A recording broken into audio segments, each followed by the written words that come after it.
Hello everyone, my name is Saurabh and welcome to our YouTube channel तैयारी exam की। तो आज की जो हमारी क्लास है, क्लास 4th रहने वाली है बिजी अकाउंटिंग सॉफ्टवेयर की, जिसमें आज हम सीखने वाले हैं कि बिजी अकाउंटिंग सॉफ्टवेयर में रिपोर्ट्स कैसे व्यू करते हैं। क्योंकि कोई भी सॉफ्टवेयर हो तो हमें उसकी रिपोर्ट्स व्यू करना आना बहुत ज़रूरी है। जो हमारी कल की क्लास थी, हमने उसमें देखा था कि हमें वाउचर एंट्रीज कैसे रिकॉर्ड करनी है बिजी अकाउंटिंग सॉफ्टवेयर में। हमने वाउचर्स का इंट्रोडक्शन दिया था और वाउचर एंट्री को रिकॉर्ड कैसे करना है बिजी सॉफ्टवेयर में, हमने ये सीखा था। तो आज की जो क्लास है, आज हम इसमें देखने वाले हैं, सीखने वाले हैं कि रिपोर्ट्स को बिजी में कैसे हमें वो करना है, व्यू करना है कि बिजी अकाउंटिंग सॉफ्टवेयर में। क्योंकि रिपोर्ट्स व्यू करना भी एक बहुत इंपॉर्टेंट पार्ट है सॉफ्टवेयर का। क्योंकि रिपोर्ट से ही हमें अपनी फाइनेंशियल जो हमारी पोजीशन होती है कंपनी की, उसका पता चलता है कि जैसे कंपनी कितने प्रॉफिट में है या कितने लॉस में है, या कंपनी या आपसे कोई बोल ले कि हमें पार्टी का लेजर खोल के दिखाओ कि हमें इस पार्टी को कितने पैसे देने हैं, या आपसे सेल का रजिस्टर कोई मांग ले, परचेज रजिस्टर मांग ले। जैसे पहले जब मैनुअल अकाउंटिंग होती थी तो ये सब हम मैनुअली रिकॉर्ड करते के रखते थे कि सेल्स का रजिस्टर अलग होता है, परचेज का अलग होता है, डे बुक अलग होती है, कैश बुक अलग बनती थी, बैंक बुक अलग बनती थी। तो सारी जो मैनुअल अकाउंटिंग में थी बुक्स अलग अलग रिकॉर्ड होती थी। लेकिन अकाउंटिंग सॉफ्टवेयर का सबसे बड़ा जो बेनिफिट है वो यही है कि आपको ओनली वाउचर एंट्री पास करनी है और आपको रिपोर्ट्स ऑटोमेटिक जनरेट होगी। बस हमें रिपोर्ट्स व्यू करनी आनी चाहिए, हमें रिपोर्ट्स देखनी आनी चाहिए कि कौन सी वाउचर एंट्री का इम्पैक्ट कौन सी रिपोर्ट पे गया है। तो जो आज की हमारी क्लास है पूरी रिपोर्ट से रिलेटेड रहेगी। जो अकाउंटिंग से रिलेटेड इंपॉर्टेंट रिपोर्ट्स हैं वो मैं आज आपको बताऊंगा। जो इन्वेंट्री से रिलेटेड इंपॉर्टेंट रिपोर्ट्स है वो मैं आज आपको बताऊंगा। क्योंकि इन्वेंट्री से रिलेटेड रिपोर्ट्स भी होती है कि भाई आपके पास कितना स्टॉक है, कितना स्टॉक आपने सेल करा, कितना स्टॉक आपने परचेज करा, क्लोजिंग स्टॉक क्या है आपका, ओपनिंग स्टॉक आपका क्या था। तो आज हम सब कुछ देखने वाले हैं कि अकाउंटिंग और इन्वेंट्री की रिपोर्ट्स कैसे बिजी अकाउंटिंग सॉफ्टवेयर में देखना है। तो चलिए हम बिजी पे चलते हैं, हम बिजी को ओपन कर लेते हैं। तो हम एक बार वही वाली कंपनी ओपन कर लेंगे जिस पे कल हमने काम किया था। ओपन कंपनी आपको पता है, कंपनी ओपन करने के लिए तो हमने कल जिस कंपनी में क्रिएट की थी वो थी अमित केमिस्ट शॉप। तो आपको मैं वो ओपन कर रहा हूँ।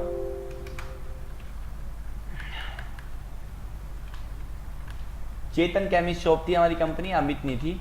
अब इसको ओपन कर लीजिए। देखो हमारी कंपनी ओपन हो चुकी है। अब मैंने आपको मास्टर्स बता दिए थे कि क्रिएट कैसे करने हैं, इसमें जो आइटम्स है। फिर हमने कल ट्रांजैक्शन रिकॉर्ड करना भी सीख लिया था इन वाउचर्स का इंट्रोडक्शन लेके कि इसमें एंट्रीज को हमें कैसे रिकॉर्ड करना है। तो अब अगला जो टैब है एडमिनिस्ट्रेशन ट्रांजैक्शन डिस्प्ले, तो इसी में ही हमारी सारी रिपोर्ट्स होती हैं। तो देखो सबसे पहली जो आ रही है फाइनल रिजल्ट्स, इसमें आप आओगे तो जो पहली रिपोर्ट आ रही है बैलेंस शीट, दूसरी profit and loss, payment receipt. तो ये सारी हमारी रिपोर्ट्स आ रही हैं। तो बेसिकली सबसे पहले हम देख लेते हैं कि बैलेंस शीट होती क्या है। बैलेंस शीट किसी भी कंपनी की एक फाइनेंशियल स्टेटमेंट होती है जिसमें कंपनी की एसेट्स और लायबिलिटी शो होती है। तो एसेट्स मतलब जितनी भी कंपनी के पास अपनी संपत्ति होती है, और लायबिलिटीज मतलब कि कंपनी पे जितनी भी रिस्पॉन्सिबिलिटी होती है, उधारी होती है कि उनको दूसरों को वो पे करना होता है। तो हमें बिजी में बैलेंस शीट कैसे व्यू करनी है, तो आपको फाइनल रिजल्ट्स में आना है। अब बैलेंस शीट पे आने के बाद आपको ये हॉरिजॉन्टली वर्टिकली, आप चाहो तो हॉरिजॉन्टली भी व्यू कर सकते हो, वर्टिकल भी कर सकते हो। तो ना बिजी में एक ही रिपोर्ट के काफ़ी ज़्यादा ऑप्शंस दे रखे हैं देखने के, व्यू करने के लिए। तो आप अपने अकॉर्डिंग कोई भी फॉर्मेट लेके, तो मैं हॉरिजॉन्टली कर रहा हूँ, तो आप इसे हॉरिजॉन्टल कर दोगे। पीरियड, फिर वो पूछेगा आपसे को बैलेंस शीट कब से कब तक व्यू करनी है। तो जैसे मैंने बोला मुझे 1/4 से 30/4 तक बैलेंस शीट व्यू करनी है। तो ये कुछ आपसे ऑप्शन पूछेगा कि आप बैलेंस शीट में स्टॉक अपडेट करना चाहते हो या नहीं। वो अपनी ज़रूरत के हिसाब से इन ऑप्शंस को अनेबल या डिसेबल कर लेना। तो आपको F2 से इसको सेव करवा देना है। तो देखो जी हमारी बैलेंस शीट ओपन हो चुकी है। इस साइड हमारी लायबिलिटीज आ रही है और इस साइड हमारी एसेट्स आ रही है। तो मैंने आपको बताया ही था कि हमारी जो बैलेंस शीट होती है वो हमारी एक कंपनी की फाइनेंशियल स्टेटमेंट होती है जिसमें कंपनी की एसेट्स और लायबिलिटी शो होती है। तो जैसे देखो, जैसे एसेट्स में हमने परचेज की थी, वो हमने बिल्डिंग का ओपनिंग डाला था, फर्नीचर का, बैंक अकाउंट, ये सारी हमारी एसेट्स शो हो रही है। इधर हमारी सारी लायबिलिटी शो हो रही है, capital, sundry creditors, bank OD. तो आई होप आपको बैलेंस शीट व्यू करना आ गया होगा। तो इस तरीके से आप बैलेंस शीट को व्यू विजी में कर सकते हो। अच्छा जी, जो अगली हमारी रिपोर्ट है वो है profit and loss. Profit and loss क्या होता है जी, नाम से ही पता लग रहा है प्रॉफिट और लॉस की देखने की रिपोर्ट कि वो भी वैसे वही पूछ रहा है आपसे कि आपको हॉरिजॉन्टली देखनी है या वर्टिकल। तो मैं कह रहा हूँ मेरे को हॉरिजॉन्टली देखनी है, तो आप इसका भी पीरियड सिलेक्ट कर लेंगे 30/4 तक और इसको F2 से। तो इस तरीके से कुछ हमारी रिपोर्ट खुलती है। तो प्रॉफिट एंड लॉस में भी दो अकाउंट्स होते हैं बेसिकली, एक ट्रेडिंग अकाउंट और एक प्रॉफिट एंड लॉस अकाउंट। तो आपको सिर्फ इतनी बात समझनी है, जो ट्रेडिंग अकाउंट होता है वहाँ पे हमारे डेबिट साइड में सारे डायरेक्ट एक्सपेंस और क्रेडिट साइड में हमारी सारी डायरेक्ट इनकम शो होती है। तो जैसे कि आप देख सकते हो जो परचेज शो हो रही है हमें, देखो लिखा हुआ है ना डायरेक्ट मैन्युफैक्चरिंग। मैंने आपको वही बताया कि सारे डायरेक्ट एक्सपेंस हमारे डेबिट साइड में शो होते हैं और सारे डायरेक्ट इनकम हमारी क्रेडिट साइड में शो होती है ट्रेडिंग अकाउंट में। ये हमारा ट्रेडिंग अकाउंट है।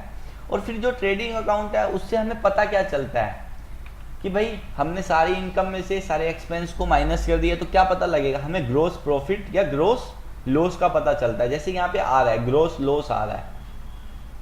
जो दूसरी रिपोर्ट होती है वो होती है प्रॉफिट एंड लॉस। पहली रिपोर्ट होती है ट्रेडिंग और दूसरी होती है प्रॉफिट एंड लॉस अकाउंट। तो प्रॉफिट एंड लॉस अकाउंट इसके बिल्कुल अपोजिट होते हैं। डेबिट साइड में आते हैं सारे इनडायरेक्ट एक्सपेंस, यानी जो इनडायरेक्ट एक्सपेंस होते हैं, और सारी आती है इनडायरेक्ट इनकम। तो देखो जी लिखा भी हुआ है इनडायरेक्ट इनकम। तो हमें प्रॉफिट एंड लॉस अकाउंट से जो पता चलता है वो चलता है नेट प्रॉफिट या नेट लॉस का। तो हमें जो गवर्नमेंट को टैक्स पे करना होता है वो पे करना होता है नेट प्रॉफिट पे। तो ये देखो जी ये नेट प्रॉफिट आ रहा है हमारा 12,150 रुपए का। तो यहाँ पे सारे हमारे इनडायरेक्ट एक्सपेंस और हमारी इनडायरेक्ट इनकम शो होती है हमें हमारी इस प्रॉफिट एंड लॉस की रिपोर्ट में। तो जैसे आप कोई भी एक्सपेंस की एंट्री डालते हो तो आपको पता होना चाहिए कि इसका इफेक्ट किस रिपोर्ट में आने वाला है। जैसे आप एक एंट्री डाल रहे हो, सैलरी आप पे कर रहे हो 1,000 रुपये, तो आप खुद से सोचो कि इस रिपोर्ट का इफेक्ट क्या आएगा। तो सैलरी हमारा क्या होता है, इनडायरेक्ट एक्सपेंस होता है। तो आपको पता हो जाएगा कि इसका इफेक्ट जी प्रॉफिट एंड लॉस में आएगा, क्योंकि प्रॉफिट एंड लॉस में सारे इनडायरेक्ट एक्सपेंस और सारी इनडायरेक्ट इनकम शो होती है।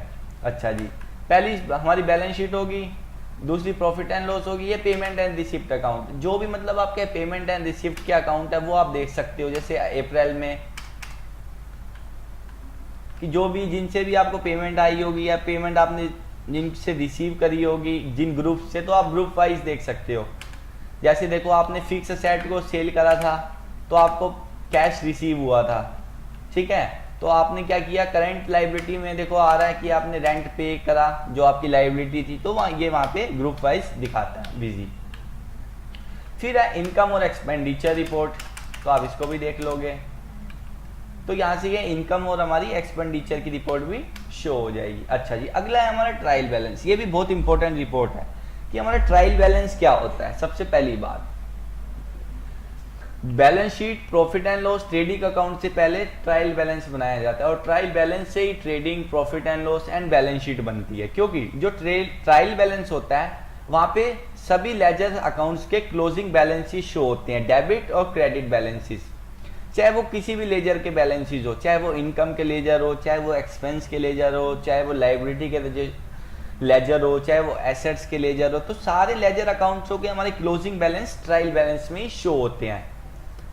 तो इन्हीं से ही फिर आगे की फाइनेंशियल रिपोर्ट बनती है, trading account, profit and loss और बैलेंस शीट। तो हम एक बार व्यू करके देख लेते हैं ट्रायल बैलेंस को भी। ट्रायल बैलेंस तो आपसे वो पूछेगा आपको कैसे ग्रुप वाइज चाहिए, अल्फाबेटिकल चाहिए। तो मैं अभी कह रहा हूँ कि हमें ग्रुप वाइज चाहिए। आपसे पूछ रहा है बैलेंस ओनली चाहिए आपको या डिटेल चाहिए, तो मैं कह रहा हूँ मुझे डिटेल में चाहिए। बाकी आप बैलेंस वाइज अपने अकॉर्डिंग देख सकते हो। तो मुझे पीरियड आपको ले लेना है 1/4 से 3/4 तक चाहिए, तो आप F2 से। तो देखो जी, हाँ मैंने आपको क्या बताया था कि यहाँ पे सारे लेजर्स के क्लोजिंग बैलेंसेस शो होते हैं। देखो यहाँ पे आ रहा है ना, कैपिटल अकाउंट का बैलेंस आ रहा है क्रेडिट, फिर एसेट्स के बैलेंस आ रहे हैं, फिर यहाँ पे एक्सपेंस और इनकम के भी बैलेंस आ रहे हैं। तो बस आपको एक चीज याद रखना है अकाउंटिंग के रूल्स में कि हमेशा लायबिलिटी और इनकम का हमेशा ही क्रेडिट बैलेंस निकलता है और हमेशा ही एसेट्स और एक्सपेंस का डेबिट बैलेंस निकलता है। चाहे तो आप देख भी सकते हो कैपिटल लायबिलिटी होती है बिजनेस की, लाइबिलिटी क्यों होती है? क्योंकि कैपिटल एक अलग आइडेंटिटी होती है और जो बिजनेसमैन होता है वो एक अलग होता है। बिजनेस और बिजनेसमैन एक अलग अलग आइडेंटिटी होते हैं, क्योंकि बिजनेसमैन बिजनेस को पैसा देता है तो वो बिजनेस के लिए लाइबिलिटी होती है, तो इसलिए कैपिटल का नेचर क्रेडिट आ रहा है। तो एसेट्स मैंने आपको बताया था, एसेट्स का बैलेंस होता है हमेशा डेबिट, तो ये देखो जी डेबिट आ रहा है। और अगर आपका मान लो एसेट्स का बैलेंस क्रेडिट आ रहा है, कभी एक्सपेंस का बैलेंस, तो मतलब आपने कहीं ना कहीं गलती एंट्रीज में कर रखी है। अब सन्ड्री क्रेडिटर हमारी लाइबिलिटी होती है तो उसका बैलेंस क्रेडिट आ रहा है, एसेट्स हमारा बैलेंस इसका डेबिट आ रहा है। तो कुल मिला के ट्रायल बैलेंस से आप ये समझते हो कि हमारे सारे लेजर अकाउंट्स के क्लोजिंग बैलेंसेस शो होते हैं। अच्छा जी, अब आती है अगली अकाउंट्स बुक्स। अकाउंट्स बुक में सबसे पहली जो रिपोर्ट होती है वो होती है डे बुक। डे बुक का क्या मतलब है जी? नाम से ही पता चल रहा है कि आपने जो जो दिन की एंट्रीज रिकॉर्ड किया आपको एक ही बारी में व्यू करनी है। आप पूछ रहे हैं आपसे शो कैश बैलेंसेस, तो आपने कहा यस मुझे कैश बैलेंसेस भी इस रिपोर्ट में चाहिए। तो फिर आपसे पूछेगा पीरियड, तो आपको जैसे आपने कहा मेरे को 1 तारीख की ही एंट्रीज देखनी है सारी, कितनी एंट्रीज हैं, तो आप इसको ओके करवा दोगे तो देखो 1 तारीख की जितनी भी एंट्रीज थी वो डे बुक में हमें शो हो जाएंगी। हम डे बुक में देख सकते हैं कि कितनी एंट्रीज आज की डेट में हमने किया। फिर अगला है लेजर, बहुत इंपॉर्टेंट, क्योंकि कभी भी आप सेल परचेज पेमेंट रिसीव चढ़ाते हो तो लेजर्स का यूज होता है, तो हमें पता होना चाहिए कि किस, आपसे कोई अगर बोल दे कि मुझे किसी पार्टी का लेजर खोल के दिखाओ कि इसका क्या बैलेंस है, तो आप कैसे देखोगे? तो आप डिस्प्ले में आओगे, अकाउंट्स बुक्स लेजर में आप आओगे, फिर आपसे पूछ रहा है अकाउंट्स वाइज देखना है या आपको मर्ज अकाउंट्स देखना है, मतलब एक सिंगल अकाउंट का देखना है या मर्ज करके। तो मैं कह रहा हूँ मुझे अकाउंट्स वाइज देखना है, स्टैंडर्ड। फिर पूछ रहा है one accounts groups of accounts, तो मैं कह रहा हूँ मुझे वन अकाउंट का देखना है। तो ये पूछ रहा है किस लेजर का अकाउंट देख रहा है आपको, तो मैं कह देता हूं जैसे मान लो आपको देखना है फर्नीचर का लेजर देखना है, या शोभित, आपको मिस्टर आशीष का लेजर देखना है कि आपको उसको कितना पैसा पे करना है अभी, तो आप यहां से पीरियड सिलेक्ट कर लोगे। जैसे आपको उसका लेजर देखना है 1 अप्रैल से 30 अप्रैल तक, तो सिंगल ही रहना है, तो यहाँ पे आपको F2 करोगे तो देखो जी उसका लेजर व्यू हो चुका है। अब एक ही एंट्री थी तो वो हमें एक ही एंट्री शो हो रही है, अगर सारी एंट्रीज होती शो तो हमें सारी एंट्रीज भी शो होती। तो यहाँ पे वो उसका बैलेंस आ रहा है 37,090, यानी कि वो क्रेडिट साइड में आ रहा है। मैंने आपको बताया क्रेडिट साइड का मतलब ये हमारी लाइबिलिटी है, हमें इसको आशीष को पे करना है। तो आप अंदर आओगे तो ये एंट्री ओपन हो जाएगी। तो इस तरीके से आप किसी भी पार्टी का, किसी भी स्टॉक आइट, किसी भी फिक्स एसेट का आप लेजर व्यू कर सकते हो। अच्छा जी, अगली है कैश बुक बैंक बुक। आपको अपनी कैश बुक देखनी है या बैंक बुक देखनी है तो अब वो यहाँ से आगे सिंगल देखनी है, मल्टीपल कॉलम देखनी है। तो जैसे अभी कैश बुक, जैसे मैं कह लेता हूँ कैश, आपको अपनी कैश की एंट्रीज देखनी है कि मैंने किसको कितना कैश दिया, किससे कितना कैश रिसीव हुआ, तो वो आप यहाँ से देख सकते हो कि भाई हमने सबसे पहले 20,000 का टाइपराइटर बेचा, फिर हमने डिस्काउंट दिया। जो जो हमारी एंट्रीज होंगी कैश रिलेटेड या बैंक रिलेटेड वो आप कैश बुक या बैंक बुक में आके व्यू कर सकते हो। अच्छा, अगला है account register, standard account register columnar. तो ये क्या है बेसिकली, ये अकाउंट रजिस्टर में आप आओगे तो यहाँ आपको सारे रजिस्टर देखने को मिल जाएंगे, cell register, purchase register, cell return register, purchase return register, payment register, receipt register, general register, Contra register, debit note, credit note. मतलब जो जैसे आपको अपनी सेल देखनी है किसी एक मंथ की तो ये पूछेगा आपको सेल रजिस्टर ऑल पार्टीज, तो हाँ जी हमें ऑल पार्टी वाइज देखना है। तो फिर आपसे पूछेगा कब से कब तक, तो मैंने कहा 30/4 तक, तो आपके सामने से अपना सेल्स का रजिस्टर शो हो जाएगा। तो हमारे यहाँ पे अभी एक ही एंट्री है तो ये एक ही शो हो रही है। अगर काफ़ी सारी एंट्रीज होती तो वो भी हमें यहाँ पे शो होती। ऐसे आप परचेज रजिस्टर भी व्यू कर सकते हो। सेल रिटर्न कि आपकी जो सेल्स है वो रिटर्न हुई है तो आप cell return register, purchase return, मतलब सारे जो अकाउंटिंग से रिलेटेड रजिस्टर हैं सारे आप आके यहाँ पे व्यू कर सकते हो। फिर आप पार्टी वाइज भी डे बुक देख सकते हो कि हमने किस पार्टी को सेल करा, किससे हमने परचेज करा। तो जैसे आप पार्टी वाइज देखना चाहो तो जैसे आप कहो कि मेरी जो रोहित शॉप है इसकी कितनी एंट्रीज हैं एक दिन में, तो आप देखना चाहते हो यहाँ से, तो यहाँ पे इसकी एंट्री शो हो जाएंगी। फिर आ गई अकाउंट समरी। यहाँ पे आप समरी वाइज मेंटेन की डेली बैलेंसेस के बेसिस पे देख सकते हो, डेली समरी, मंथली समरी देख सकते हो, कंसोलिडेट समरी देख सकते हो, पार्टी वाइज समरी देख सकते हो। फिर हमारा अगला आउटस्टैंडिंग एनालिसिस। यहाँ पे क्या है जी, यहाँ पे आपके जो अकाउंट्स रिसीवेबल और पेबल है वो आप यहाँ पे उनकी रिपोर्ट्स देख सकते हो कि आपको किस पार्टी से कितनी पेमेंट रिसीव करनी है, किस पार्टी को कितनी पेमेंट पे करनी है। तो इस रिपोर्ट में आके आप वो जैसे अकाउंट रिसीवेबल भी आप आए, आपने का 1 अकाउंट, तो आपको यहाँ डेट डाल देनी है जैसे 2/4। तो देखो आपको रोहित शॉप से अभी अकाउंट्स आपको अमाउंट अभी रिसीव करना है, तो आप ऐसे रिसीवेबल एंड पेबल की रिपोर्ट्स भी पीजी में व्यू कर सकते हो। ऐसी पेबल्स की भी व्यू रिपोर्ट्स कर सकते हो आप। बिल वाइज समरी देख सकते हो, बिल वाइज स्टेटमेंट देख सकते हो, bill wise reference, own account entries, तो आप यहाँ पे सब कुछ देख सकते हो। इंटरेस्ट अगर आप पार्टी पे इंटरेस्ट कैलकुलेशन करते हो कि आप मेरे को इतने दिन में अगर पेमेंट नहीं दोगे तो मैं आप पे इंटरेस्ट कैलकुलेट करूंगा, तो आप वो देखते हो। डेप्रिसिएशन चार्ट देख सकते हो आप, जो as per income tax act आता है। माई डैशबोर्ड, आप पार्टी का डैशबोर्ड देख सकते हो।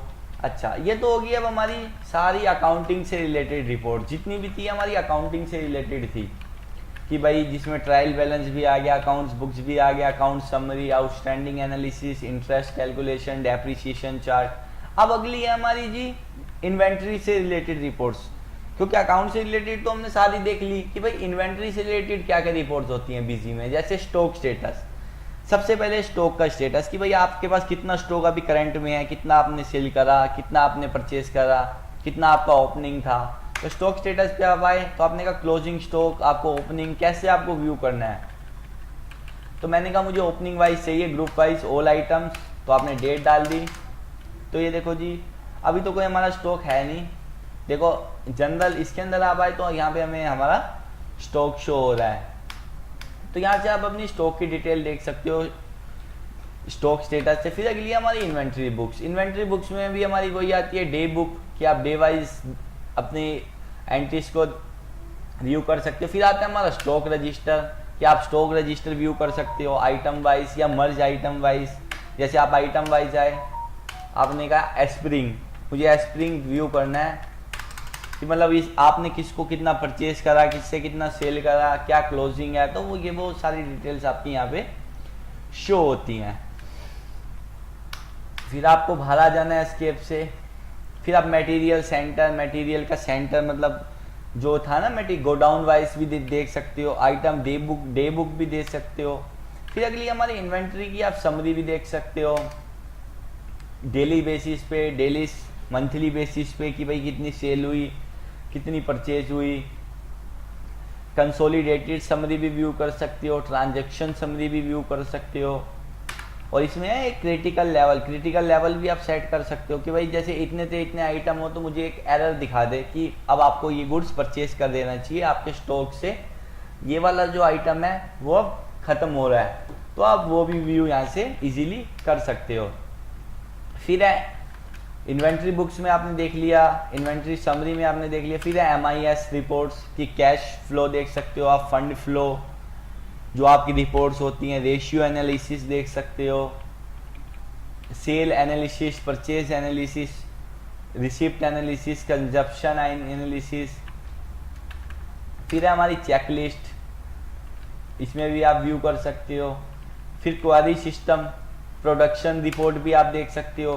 प्रोडक्शन रिपोर्ट का मतलब यह है जैसे कोई मैन्युफैक्चरिंग बिजनेस है कि उसने कितना परचेज करा रॉ मटेरियल, कितना फिनिश गुड बनाया, तो वो सब आप देख सकते हो यहाँ से। फिर है क्वेरी रिपोर्ट, फिर आप पार्टी वाइज देख सकते हो, मास्टर्स देख सकते हो, ट्रांजेक्शन्स देख सकते हो, रेफरेंस वाइज देख सकते हो। तो अभी जैसे हमारा GST एनेबल नहीं है, तो कोई अगर हमारा टैक्स वाइज रिपोर्ट होती तो वो भी यहीं इन्हीं रिपोर्ट्स में शो होती। अब जैसे देखो, अब हमने सारी जो हमारी बेसिक मतलब रिपोर्ट्स थी, जो बेसिक रिपोर्ट्स थी जो हमारे यूज में आती हैं, वो हमने सारी व्यू करनी देख ली। फिर अगला टैब डिस्प्ले के बाद है प्रिंट, ईमेल एंड SMS। तो आप देख रहे होगे यहाँ पे ये सेम ही चीजें हैं, लगभग कुछ भी अलग नहीं है। मतलब क्या है कि ये दोनों सेम है, लेकिन ये आपको ओनली प्रिंट, ईमेल और SMS के लिए यूज में आता है। जैसे आपको अपनी बैलेंस शीट का प्रिंट निकालना है, तो आप फाइनल रिजल्ट पे गए, बैलेंस शीट पे आए, हॉरिजॉन्टली पे आए, तो यहाँ से प्रिंट के लिए बोलेगा, तो आपको इसको ओके करा देना है। फिर जैसे प्रिंट तो हम कर नहीं रहे, हम देख लेते हैं कि प्रीव्यू कैसा आएगा। अगर आपको प्रिंट करना है तो सीधा प्रिंट कर सकते हो, प्रीव्यू देखना हो तो आप प्रीव्यू देख सकते हो, एक्सपोर्ट करना हो तो आप एक्सपोर्ट कर सकते हो, जैसे एक्सेल पे या अपने किसी भी उसमें PDF में ईमेल कर सकते हो SMS का। तो हम प्रीव्यू देख लेते हैं एक बार। तो देखो हमारी बैलेंस शीट का कुछ इस तरीके से प्रीव्यू आ गया। अगर हम प्रिंट करेंगे अपनी बैलेंस शीट को तो इस तरीके से हम अपनी बैलेंस शीट को व्यू कर सकते हैं। ऐसे ही आप चाहते हो कि आपसे कोई बोले कि आप अपने लेजर का प्रिंट दे दो, कि लेजर भेज रहे हैं कि, तो आप लेजर कैसे प्रिंट करोगे? अकाउंट्स बुक्स में आए, आप लेजर में आए, तो जैसे आपको आशीष शॉप का लेजर प्रिंट करना है तो यहाँ से आप देख लो, यहाँ से प्रिंट कर सकते हो, यहाँ से आप प्रीव्यू दिखा सकते हो। तो अगर आप लेजर का प्रिंट करोगे तो आपका लेजर का प्रिंट कुछ इस तरीके से शो होगा जब आप पार्टी को भेजोगे। क्योंकि क्या होता है कि हम लेजर भेजते हैं, जैसे आपने किसी को गुड्स सेल कर रखा है तो आप उससे पैसे मांग रहे हो, आपने उससे 50,000 लेने हैं, तो वो आपसे कहेगा कि आप अपना जी मेरे को लेजर भेज दो, कि मैं लेजर में देखूंगा कि मैंने आपसे कितनी सेल करी, फिर कितनी आपको पेमेंट करी, कितनी आपसे दोबारा सेल करी। तो पार्टी लेजर मांगती है, तो आपको लेजर कैसे प्रिंट करना है बिजी में, तो आप यहाँ से आके प्रिंट कर सकते हो। या कोई फाइनेंशियल रिपोर्ट कैसे प्रिंट करनी है, या आपको cash book, bank book print करनी है अपनी कैश बुक, तो यहाँ से आए आप, यहाँ एंट्री सारी प्रिंट हो जाएंगी आपकी। ये देखो जी कि आपने कितनों को कैश पे करा, कितने को कैश आपके पास रिसीव हुआ, कितनी आपने पेमेंट करी। तो ये सारे हैं प्रिंट से रिलेटेड जो है ना हमारा print and email SMS tab. तो यहाँ पे आप सारी रिपोर्ट्स व्यू कर सकते हो, स्टॉक की रिपोर्ट्स प्रिंट कर सकते हो। जैसे आप आए स्टॉक स्टेटस पे, आपको जैसे क्लोजिंग स्टॉक की चाहिए, बैलेंस चाहिए ओनली, तो जैसे आपने कहा इसको प्रीव्यू, तो आपको इसको देखो ये आप स्टॉक वाइज प्रिंट निकाल सकते हो कि एस्प्रिंग है, इतनी क्वांटिटी है मेरे पास इस यूनिट में, ग्रैंड टोटल इसका आ रहा है। तो आप जो भी रिपोर्ट, जो भी प्रिंट से रिलेटेड सेटिंग्स है सारी आप यहाँ पे कर सकते हो print and email SMS tab से। तो ये सारी हमारी रिपोर्ट्स थी जो मतलब हमारी बेसिक रिपोर्ट्स होती हैं कि हमारे जो यूज में आती हैं, कि आपको परचेज रजिस्टर कैसे देखना है, सेल रजिस्टर कैसे व्यू करना है, डे बुक कैसे व्यू करनी है, लेजर बुक कैसे व्यू करनी है। तो ये थी हमारी सारी रिपोर्ट्स। आज की क्लास में हमने सारी रिपोर्ट्स को डिस्कस किया, क्योंकि क्या होता है कि अगर हम वाउचर एंट्री डायरेक्ट करना सीख लें, हमें यही नहीं पता कि हमें रिपोर्ट्स कैसे देखनी है या रिपोर्ट्स हमें कहाँ पे जाके देखनी है, तो फिर दिक्कतें आती हैं। तो इसलिए आज की क्लास में सिर्फ हमने देखा कि हमें रिपोर्ट्स कैसे व्यू करनी है बिजी में। तो जो नेक्स्ट क्लास होगी, नेक्स्ट क्लास में हम देखेंगे कि अकाउंट्स रिसीवेबल एंड पेबल की अकाउंटिंग बिजी में कैसे करनी है, कि आपको अमाउंट रिसीव हो रहा है या आप किसी को पे कर रहे हो तो आपको उसकी अकाउंटिंग कैसे बिजी में मेंटेन करनी है। तो ये हमारा 10 डेज का बेसिक कोर्स चल रहा है बिजी अकाउंटिंग सॉफ्टवेयर का। अगर आपको एडवांस कोर्स परचेस करना हो तो आप हमारी वेबसाइट से परचेस कर सकते हो, tyaryexampi.com से। तो आपको परचेस कैसे करना है मैं आपको बता देता हूँ। तो आपको सिंपली गूगल पे लिखना है tyaryexampi.com, तो मेरे ये खुला हुआ है। आप कोर्सेज में आएंगे तो स्किल डेवलपमेंट पे आपको आना है। तो यहाँ काफ़ी सारे कोर्सेज हैं। तो जैसे आपको बिजी का देखना है तो आपको नो मोर पे आना है।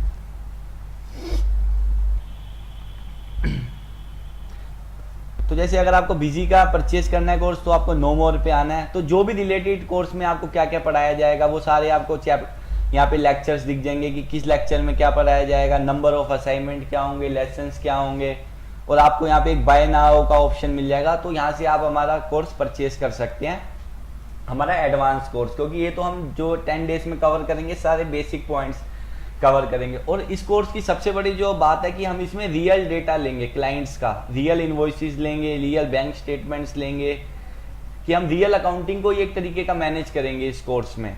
तो आप चाहो तो यहाँ पे आके हमारी इस वेबसाइट पे आके कोर्स को परचेज भी कर सकते हो। तो अब हम कल की क्लास में देखेंगे कि हमें अकाउंट्स रिसीवेबल एंड पेबल्स की अकाउंटिंग बिजी में कैसे करनी है।